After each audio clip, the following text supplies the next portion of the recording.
because John never gives up and moves forward bravely. Meanwhile, the commander soon learned the truth about the underwater rescue. He couldn't stand the fact that John had outperformed the other team members and immediately ordered that John must not pass the graduation exam. Although the instructor tried his best to defend John and attempted to persuade the commander to change his mind, the prejudice in the commander's heart had already made up his mind. Finally, under the commander's pressure, the instructor had to compromise. That night, he secretly found John. The instructor knew very well about John's abilities. He was fully capable of passing the exam, but he had to warn John not to take the graduation exam. Otherwise, he might pay with his life. John thought this was due to the instructor's personal resentment. He began to mock the instructor, and in a fit of anger, smashed the radio his father had left him. But when he saw the picture on the table, the instructor knew he had done something foolish. He didn't understand what John's father had said to him, why John always worked so desperately. It turned out that engraved on the radio were the teachings his father had given John before he joined the army, which had become an unquenchable belief in John's heart. Faced with the instructor's death threat, John did not back down. He walked towards the examination room with firm steps. The content of the assessment was to complete equipment assembly in the bone-chilling deep sea. Although there was no time limit, but working in cold sea water were not something ordinary people could easily accomplish. As the team members successfully dived,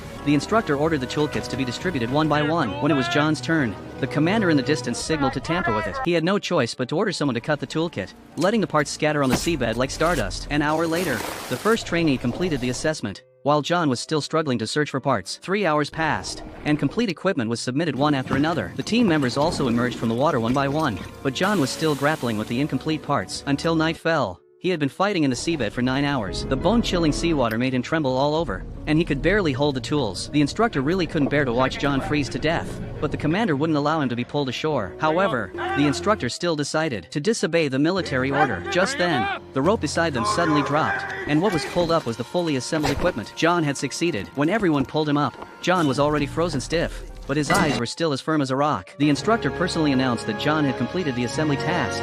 Bosun's mate, second class, Carl Brashear. 9 hours, 31 minutes. Perfect assembly. John finally graduated and became a Navy diver. On the day of leaving the school, John found that the broken radio had been repaired by the instructor and the instructor for insubordination, leaving the Naval Academy forever.